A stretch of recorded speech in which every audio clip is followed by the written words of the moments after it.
Planning a wedding comes with timelines, trends, expectations, and a whole lot that couples never see coming.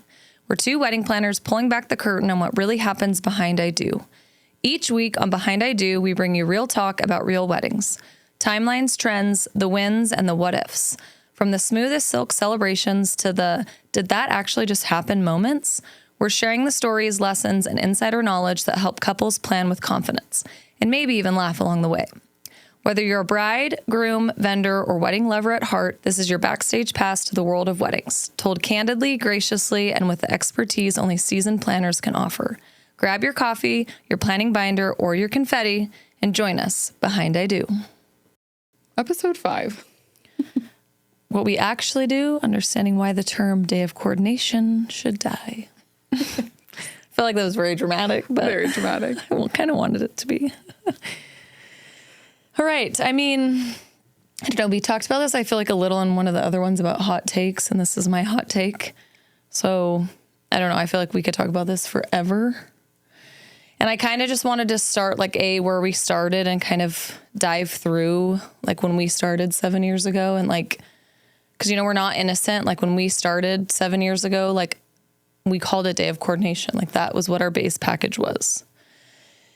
And I just think through the last 7 years, now going into our 8th year, it's like we've learned so much. And I think that's what makes me so angry about the term is because it just like does not justify truly what we do. So I don't know, I think just through like education and trainings and I think experience, like the term day of coordination is just a term that I just think should not be used in our industry. So, I don't know. And we can also dive into pricing. I think that's like a whole other thing, which I don't know, kind of goes hand in hand. Yeah. Which it's hard because not that long ago, we got on a call, but with some planners who are like more luxury planners, you could say, which I shouldn't even say luxury because I think we can do luxury weddings for sure, but that they charge a lot more. They charge like $10,000, $18,000 just for their services. And we're like telling us what we should be charging. And I think business to business, like that's not our place. Like you have to figure out what you're worth, I guess, in a way. So pricing is like a whole thing. I mean, with that being said, it is frustrating when there's planners out there that come and say they do exactly what we do and they charge $1,000. Like it does look kind of, then people are like, well, I'm confused. Why do you charge $3,500? And it's like, well, because we all have to start somewhere. This is what you get with experience. So I don't know. I think just our wedding coach really helped open my eyes to like pricing.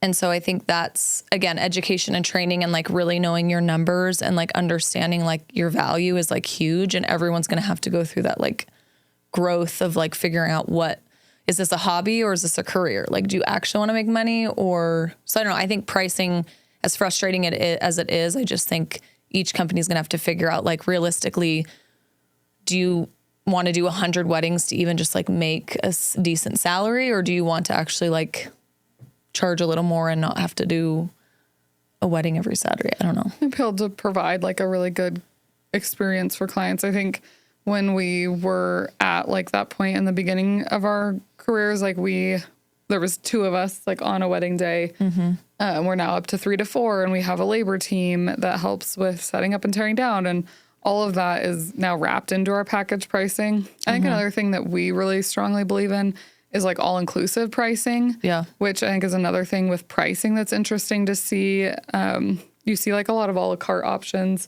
in our industry where we just hate that. We want it to be like an all-inclusive vacation when you hire us. So it's like when you hire us for what we said we were going to do, like it includes everything that we had listed. And I think that just helps. Like there's no like hidden add-ons. Like, because I think, again, I think it goes back to like why we changed from calling it day of coordination to not calling it that. And like why our pricing has increased because we've learned we want everything to be included.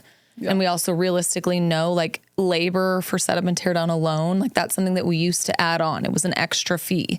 And it's also just like, that's not, like Allie said, we want it to be like our couples hire us and they don't have to worry about any of the other aspects. Like it's just, this is what it costs. This is what we do. But with that being said, having a team to be able to execute all that, like we actually have to be able to pay the people to do it. So I Totally. think that comes with pricing too. And again, like learning and growing and education. And like, I just think it's, again, we all have to start somewhere. So it's like, I try not to judge people too much on pricing, but it is, I just hope that the new planners and coordinators out there start to realize their value and like actually know your numbers and like understand like numbers wise, what do you need to make a living, and like And what it costs you to do a wedding. yes, and like actually calculating how many hours you actually put into every wedding and like dividing that hourly and how much you're making an hour and considering payroll tax and like all these things that are going to pull out of that. Because that's like when the first year we did it was $800, and it's like when you divide that by 3 owners and then have payroll tax and then have like, it's just like it's nothing. Yeah. So it's just not realistic. It's not realistic. The proper term that we want to be called would be wedding coordinators if we are truly coordinating your wedding, which that is typically the option that people choose us for when they come to us and say in their inquiry email, we're just looking for a day of coordinator. And we always respond back. We don't do day of coordination, but we would love to coordinate your wedding, which is a multi-month And process. we call it wedding management. Yeah. Yeah. And then that's when we're actually coordinating a wedding versus planning a wedding. So I think too, when you go to look at planning packages, if you're a new bride or groom and you want to see what is out there, I think it's important to see what people call themselves and what that like package includes. Yeah. And I think that's, which again, and we're not here to like dig on other people. Like we've all been there, but I just think, again, I tell couples that like meet with us, like you should interview at least three coordinators or planners, same with every vendor category. And it's like, I just beware, like do your research. Like, yeah, like Allie said, look at what they call their package, look what's included, like look at their reviews, like actually do your research on all of it. And like, don't just like look at pricing and think, well, I'm going to pick that one because they're cheaper, because like you really have to think about, like we always joke, you get what you pay for. Yeah. Like in a way. And it's not, I just think, I don't know. It just like boils my blood a little. Like I don't even like, cause we get people all the time that are like, I just need you there the day of. And the word just drives me nuts now, because I'm like, it's like saying I'm just a mom. I'm just a teacher. I'm just a wedding planner. I think in so many ways it like belittles what you do. And so it's like, no, we are wedding planners. We are wedding coordinators. And I can't just show up the day of your wedding and like execute it. Like there's just no way. Like I always tell people, like we've been in business. This is our 8th year. We've done well over 200 weddings. I could do weddings in my sleep to a certain extent, but like if I don't do the pre-work, like I can't. It'd be a disaster. Like I would just show up and have so many questions. Yeah. Like And it would really take away from your day. And even if you aren't doing all of that prep work with someone, knowing that the day of your wedding is going to be stressful because they are going to come to you with 60 questions that should have been answered in the months leading up to it. And without like having that included in your package, it just will make your it's day not realistic. Yeah. It will make your day a very different experience. And if you hire someone who manages the time leading up to your wedding, coordinates your wedding exactly the way that you hired them, versus someone who truly shows up the day of your wedding and is trying to follow a map right that you hand drew or something. And that's what I think too. I realistically like want all wedding coordinators to like think about it. Do you actually just show up the day of the wedding? Like truly, like I want everybody out there to think about that. Like, cause I can guarantee most of you will say no. Yeah. So it's like, that's why we're so passionate about like educating people and like stop using the term, like just stop. Like in other vendors, like we still get people that like photographers, venues that refer us and like, yeah, they do day of coordination. And I'm like, venues, stop saying that. Photographers, stop saying it. DJs, stop saying it. Cause it's making it so confusing, I think, for couples, because then they come to us and they see our pricing and our package and they're like, okay, that's great, but do you have anything less? And I'm like, there is nothing less. Like there's nothing, like we just said, there's nothing less. I can't. So I think that's like just people like other coordinators actually thinking about it. Like realistically, you don't just show up the day of. So like, why would we call it day of coordination? So I don't know. It's just that part, I think, just like really people, again, thinking about what you do and your process and like understanding. And again, I mean, it was actually really eye-opening to us because we go to the Wedding MBA in Vegas every year. And I think we've gone like 4 years now in a row. And I remember the first year, that's where we really learned, like these high-end planners who've been doing it for 20 years, literally telling all of us exactly what we're saying right now. They're like, day of coordination does they're like, not exist. stop using this term. Like, and it's, I just laugh. Well, we always laugh because we're like, Idaho's always 10 years behind everything, which is true. But it's like, that's where I'm like, we aren't just making this up. This isn't like something that we've just decided is a dumb thing. It's just like, it's high-end planners that are in other countries that have been, or countries, I mean, maybe other states that have been doing it longer than us, that are literally like educating, like actually have educational like platforms that are like telling, like, stop using this term. So we're just trying to spread the word. I feel like. So I don't know. That's just like our thing there. And I think we thought we would just kind of dive into like our process a little more and kind of helping couples understand like why we need to meet with you before the day of, because kind of like Allie said, if we aren't doing all these things, it's not going to make your day stress-free. It's going to make it worse because we're going to have to ask so many questions. You're not going to be able to enjoy your champagne because we're going to have to be like, hey, wait, where is this table going? What is this decor for? Because even like we'll still get brides and inquiries. They're like, I'm very A-type. Like I'm going to have everything in a box. I'm going to label it. Like I'm going to have pictures. It's going to be fine. Like we don't need to meet. Like it'll be so simple. And I'm like, I hear you, but like, it isn't that easy. Like I need to know what is in things. I need to know, like I need to have a big picture of like what's going on the table so that when we arrive, it's not like this guessing game of like, wonder what's in box A. Like, I mean, yes, the pictures are helpful. And I love when brides do that and a list of like what's in every tub. Like it's super helpful for us, but we still need to have like a pre-meeting to be prepared for those things. Yeah. And that takes a lot of time. Yeah, it does. So with us, I'm not going to go through everything, obviously, because I don't want to reveal like all of our nuggets that we do. But once you book with us, you get assigned like your lead person, whether it's a planner or coordinator. And obviously that determines what package you pick. Wedding management, we coordinate. Planning, we plan, obviously. So in those first meetings, you get to meet your coordinator in person. And like, I know that's important to like see them face to face, get to know who they are. And we kind of dive in a little bit of like, where are you at in the planning process? Like, do you have vendors booked? Like, you know, if you don't have a caterer and a DJ, like these are really important things that we would really recommend getting on. Like, what are your colors? Like, what are things at weddings that you really love? Just to kind of get to know you two a little better and get a better idea of kind of what you're planning. And then we kind of give you next steps of like, these are the things that I would do. Here's your access to aisle planner. We give every couple that, like, dive in, you got this kind of a thing.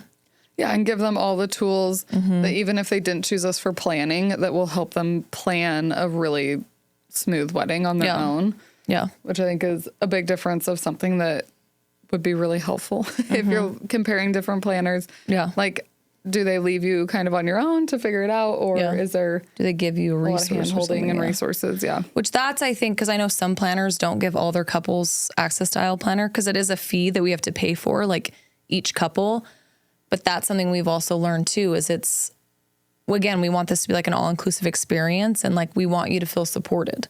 And I feel like aisle planner is so beneficial. Like, it gives, like, a 12-month out checklist. It's, like, a budget Excel sheet, like...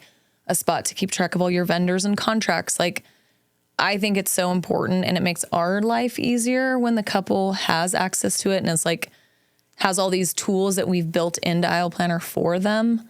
Yeah. It just makes it a lot easier. So I personally think it's important to give everybody access to it. But again, that's, you know, each person's own prerogative. But then after that, we then meet about 6 weeks out and do a final walkthrough. And this is like the big meeting where we like dive into like, where is ceremony? How are the chairs getting set up? Like what decor is going where? After the ceremony, where are your guests going? Like, where is cocktail hour? Like all the way down to like send off, like just so we have a good visual of like what you're wanting to happen that day.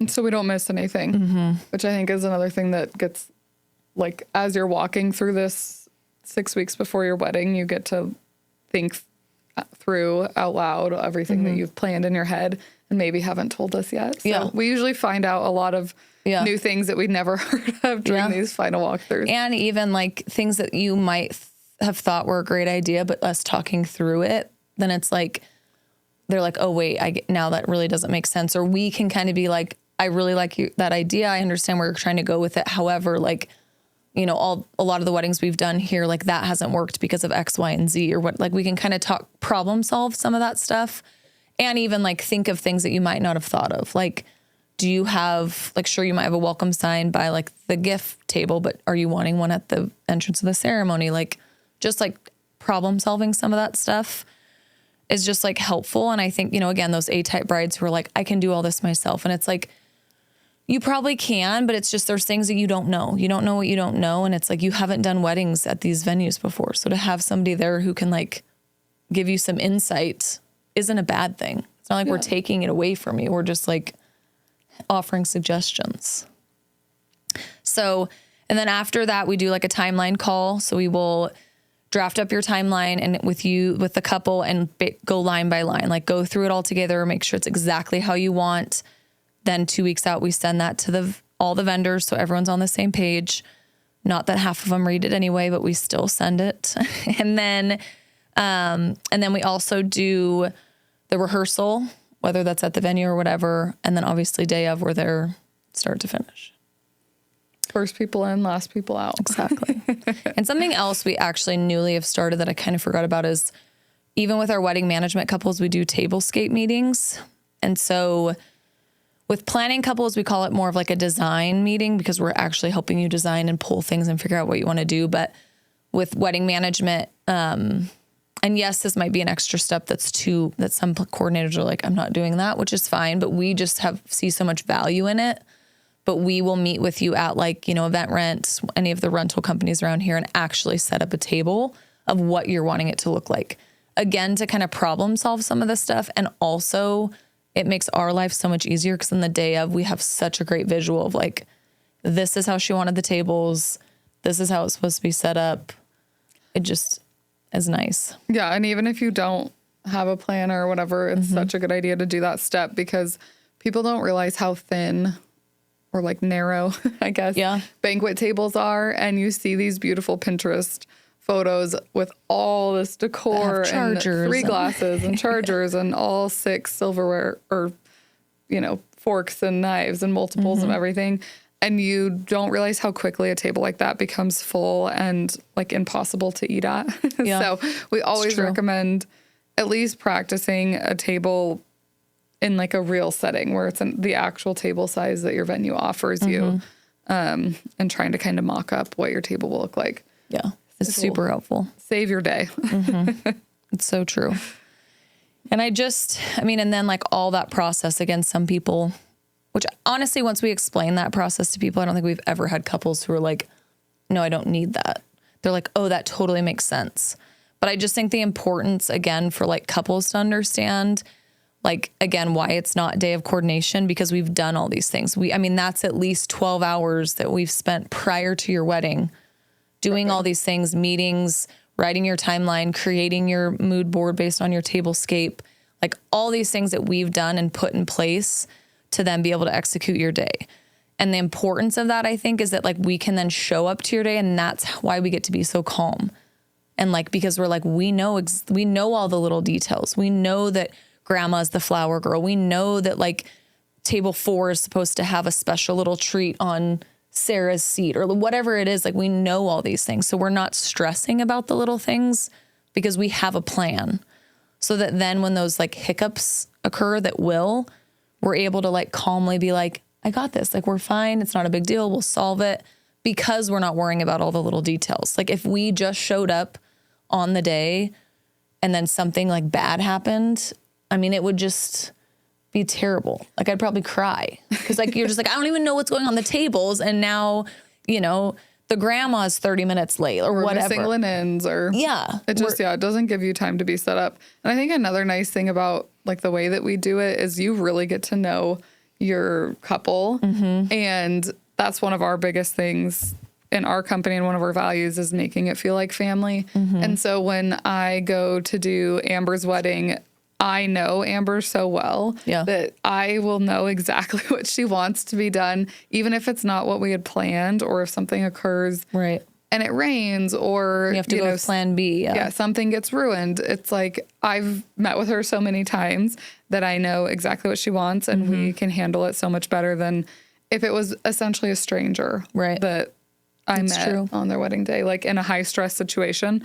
So I think it helps a lot also building that relationship and everyone's more comfortable and more calm when they know each other. And I think even vice versa, the trust for the couple. Like, I feel like they trust us more because they've got to meet with us at least those 3 times and like get to know our personalities and feel like I trust Allie and I know. And that's like a big thing. We want our couples to trust us the day of the wedding. Be like, our goal is to do exactly what you want.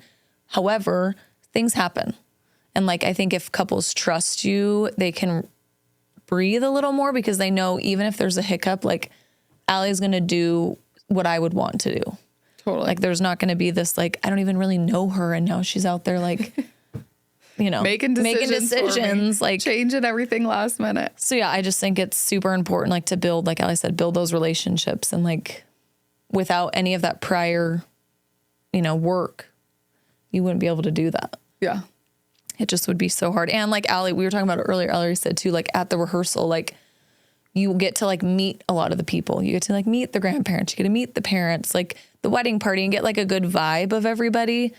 And I think too, it also helps us on the day of, because then they're like, oh, that's the planner, or that's the coordinator, and that's like who I need to go to. Like, again, we kind of build that relationship with them also. Yeah. So that if there's like issues or hiccups, they like, in a way, also trust us too, to be like, yeah, she's the boss lady who like ran us through the rehearsal. Like that's who I go to. I think it helps give people like a point person. Where again, if we just showed up the day of the wedding, everyone would be like, who's that? Do we trust them? Again, I don't know. I feel like we could talk about this forever, but like the biggest things that I just like want to recap is like, we're not trying to like bamboozle anybody. And I know sometimes it's hard for couples or even other vendors to like compare pricing. And like, there's a new person that's charging $900 and we are very transparent about our pricing and we charge $3,500. Like, I understand that there's like a big discrepancy there. But again, it's like what I tell everyone, like, do your research. Don't just look at pricing and decide a vendor based off that. Like, honestly, even with any vendor, like, don't just let pricing instantly deter you. I understand we all have budgets and that is important and not everyone can afford us. And I get that, but just, like I said, we're not bamboozling you. We're going into our 8th season. Like we have a lot of experience, a lot of expertise. Like what you're paying for is like the knowledge that we have and all these things that we've learned and all these things that we're building into our packages that allow you to have a smoother process, which again, there's nothing against these newer coordinators. They will eventually hopefully get there, but it's just, we're just in a different place. And I also just think we know the value of what we do. And so I think that's just, again, pricing is hard. And again, we're not here to tell people what to charge, but as far as like the coordinators go, like think about what you do, like actually know your numbers. That was what our business coach always told us. Like, she's like, Jaden, at any point you should know your numbers. You should know how much money you're making right now, like how much money every wedding is costing you. Like you should know all this. And I think that was like a big eye opener for me, like understanding your numbers and not just being like, oh, I want to do 50 weddings this year. And our coach would always be like, it's not the number of weddings, it's like the dollar amount. Like really understanding your numbers and understanding your value and like what you're charging and how much you want to make an hour and all those things. I just think that's the important thing with pricing. And also, like, I mean, Allie said too, we are a team. Like we are able to have 3 to 4 of us at a wedding, which costs more money, but it also is way less stress on everybody else and the bride and groom or the couple, because we have the ability to like execute. Like Saturday, we had a 204 person event and it's like we had 4 of us there and we were able to execute it and had zero stress because it was just like planned for. We got it. Yeah. Budgeted. Yeah. So that's like a big thing to just think about in closing. And then, I mean, the other big thing is like vendors, just please stop referring to it as day of coordination. Like start using the terms, like we said, like wedding management is a really big one that a lot of people, some do month of. And I know that's the hard part is then everyone kind of calls it something different. But again, coordinators, that's where I would think about like, do you really only support them the month of their wedding? Like, do you like kind of how we kind of, trickle in some other things, like just thinking about like what you actually do, but just vendors, like please stop using the term day of coordination. Cause I think that's what's confusing couples. And if we're all using the same terminology, it's just going to make it a lot easier for couples. So like photographers, venues, DJs, don't say, yeah, capital occasions are a great day of coordinators. Just like, please, please stop doing it. So yeah, I mean, those are like the big things, I think. I don't know if there's anything I missed that's like the big recap of day of coordination. No, I think, yeah, just do your research, like we said, and know what you're getting. And just know that if you want the full experience, all inclusive, what that includes and what to be looking for to find that. Yeah, I agree. All right. Well, we did it. We did it. Episode 5. Thanks for listening. Cheers. Cheers.